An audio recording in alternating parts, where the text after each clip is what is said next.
Bukan saya yang tapi Al-Quran. Bukan saya yang tapi Al-Quran. Ada Habib mabuk. Ojo dibenci. Nanti kalau malaikat munkar nakir datang nanya pertanyaan kubur, jangan lo jawab, man. Lo kasih surat dari gue, lo masuk surga.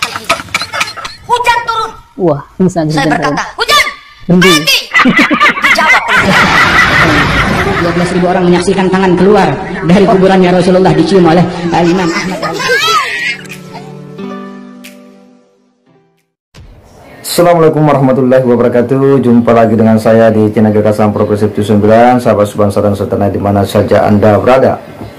Kembali kita akan menyajikan sebuah video dari kalangan Ba'alawi yang dimana dalam ceramah mereka betul-betul menyajikan informasi yang di luar dari para nalar kita, di luar rasionalitas kita untuk kemudian menerimanya, sementara agama itu adalah akal.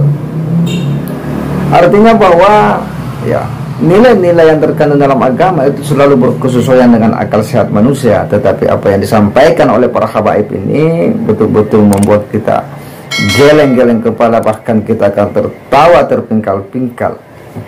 Ya, bagaimana kisahnya? Ya, kita akan menyimak, kita akan melihat bahwa ternyata boleh jadi inilah yang kemudian membuat banyak para umat Islam itu kemudian tidak respect lagi, atau bahkan tidak setuju dengan ceramah-ceramah dari para habaib yang hanya berisi, ya, banyakkan berisi cerita-cerita dongeng, hurafat dari ya kakek-kakek mereka yang selalu digembar-gemborkan, ditonjolkan ya karamah-karamah beliau.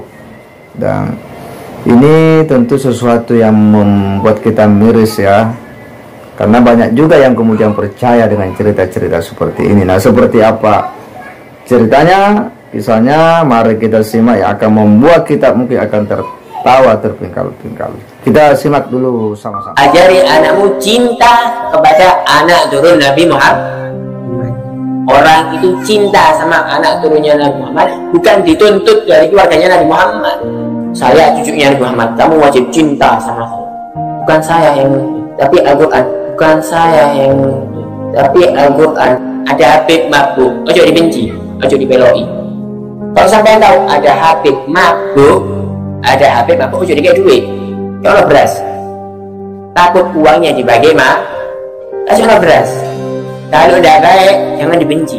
Ini Nabi Muhammad, ini balik, ini Rasulullah. Cinta orang itu toh. Kenapa? Pewarisnya Rasulullah itu tetap nomor satu sampai kapanpun anak turunnya Nabi Muhammad. Jadi kalau selama ini ada yang bertanya kenapa pula ada Habib yang kemudian tidak akur satu sama lain, ternyata setelah kita cek-cek ya, ternyata mungkin inilah penyebabnya, inilah pengaruhnya. Kita akan coba simak bagaimana ceramah dari sang Habib ini. Ada muridnya Habib Salim Jindan. Ini berkahnya punya hubungan dengan zuriat Nabi Muhammad. Ada muridnya Habib Salim Jindan namanya Abdurrahman. Ini Bang Maman kalau kita panggil Bang Maman. Bang Maman ini sholatnya berantakan. Bang Maman ini maksiatnya luar biasa. Ibadah pacar kacir. Tapi cinta banget sama Habib Salim Jindan. Dia jualan ubi rebus, kacang rebus tengah malam tuh pakai gerobak, jualan deh. Mangkal, jualan makanan-makanan. Tuh kadang-kadang Habib Salim Jindan hampir setiap malam ngegodain dia. Dateng, man, lo dagang? Iya beb. Bungkus semuanya man, bawa ke rumah. Iya beb, dibungkus semuanya. Nggak komplain. Kadang orang zaman sekarang ada bilang penglaris. Jadi kalau habis buka belum ada yang beli, Pak Malik mau ngasih-ngasih gratis. Katanya kena sial. Itu mitos. Lihat didikan Habib Salim Jindan. Man baru buka lo man. Iya beb, bungkus semua, bawa ke rumah. Bukan hanya dibungkus, dianterin ke rumah Habib Salim Jindan. Itu hampir setiap malam. Jadi baru buka nggak jadi buka, tutup lagi. Orang habis diborong sama Habib Salim diminta. Itu hampir setiap malam. Nah, masuk akalkah kira-kira dengan statement sang Habib ini bahwa ya Habib Jindan itu selalu meminta ya jualan dari sang pedagang ini? Artinya bahwa dia hanya meminta secara gratis tanpa beli. Tidak adakah kepekaan dari sang Habib bahwa orang berdagang ini kan pakai modal usaha? Lalu di mana empatinya sang Habib ini? Ini kan jadi pertanyaan bagi kita semua. Jangan-jangan dia hanya mau makan kacang gratis gitu. Hingga akhirnya apa yang terjadi? Gak lama Maman meninggal. Habib Salim Jindan dikabarin sama muridnya, Beb, Maman meninggal. Innalillahi. Sian tuh orang baik, kata Habib Salim. Sekarang lagi diapain jenazahnya? Lagi pengen dibungkus, Beb. Ya udah, nanti kalau pengen dibungkus mukanya jangan ditutup dulu, tungguin gue datang. Ini bahasa Betawi nih. Datang Habib Salim Jindan, ngeliat tuh jenazah tuh, pengen dibungkus, pengen ditutup kain kafannya. Beliau ambil kertas kecil, kotak kecil, beliau tulis, ada yang ditulis sama beliau, ditaruh di bawah kepalanya si jenazah. Deh, tutup. Sebelum ditutup, habis beliau tulis, ditaruh ke kertas, beliau bilang, Man, gue tahu lo ibadahnya berantakan, tapi lo cinta sama dzurriyyat Nabi Muhammad, ikhlas dari dalam hati.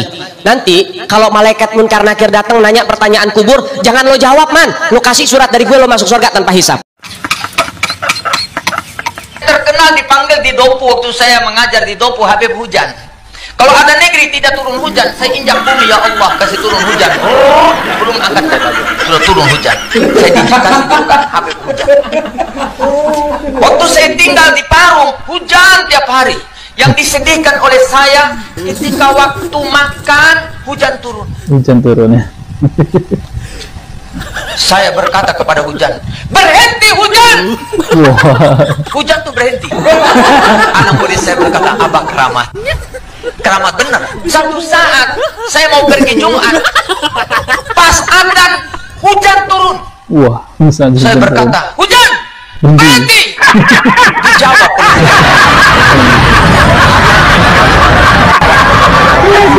Bagaimana kita mendengar ceramah sang Habib ini ya, betul-betul di luar daripada akal sehat. Bagaimana orang bisa berbicara dengan hujan ya.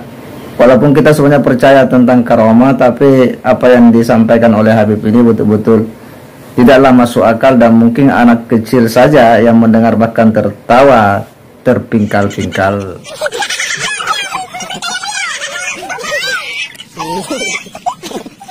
Sebenarnya kalau dulu Imam Ahmad Rifai ketika dia ziarah ke makam Rasulullah Sallallahu Alaihi Wasallam disaksikan dengan 12.000 orang rombongan beliau, lantas di hadapan pusara Nabi Muhammad dia berkata, fi halatul buhdi ruhi kuntu ursiluha tudabbulul arba anni fahiya naibati hadaulatul ashbah qad hadarat samdut yaminaka kay tahadha bihasyatati.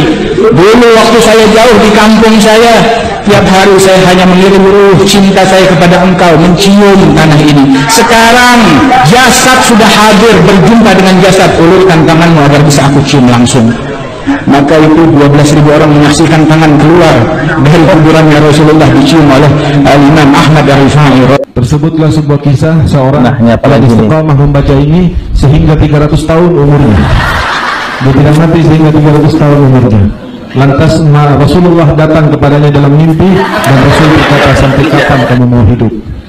Maka pada esok harinya dia tidak membaca doa laqad ja'akum sampai Rabbul Arsyil Azim, dan pada menjelang maghrib dia nyawanya dicabut oleh Allah Subhanahu wa Ta'ala.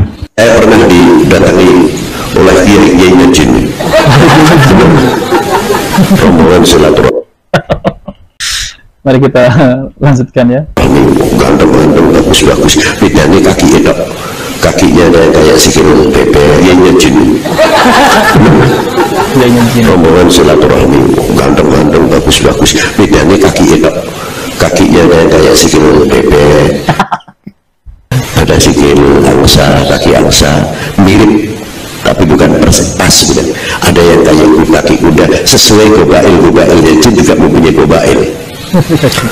Kalau mencorong mukanya bercahaya itu ya kayak manusia lah, luar biasa, cuma siripnya lembut. Itu datang ke tempat saya minta ijazah. Terus datang rombongan ini ulama-ulama jin ini ya. Ulama-ulama jin ya. Masya Allah, alhamdulillah. Saya sebetulnya minta ijazah kepada panjenengan ya.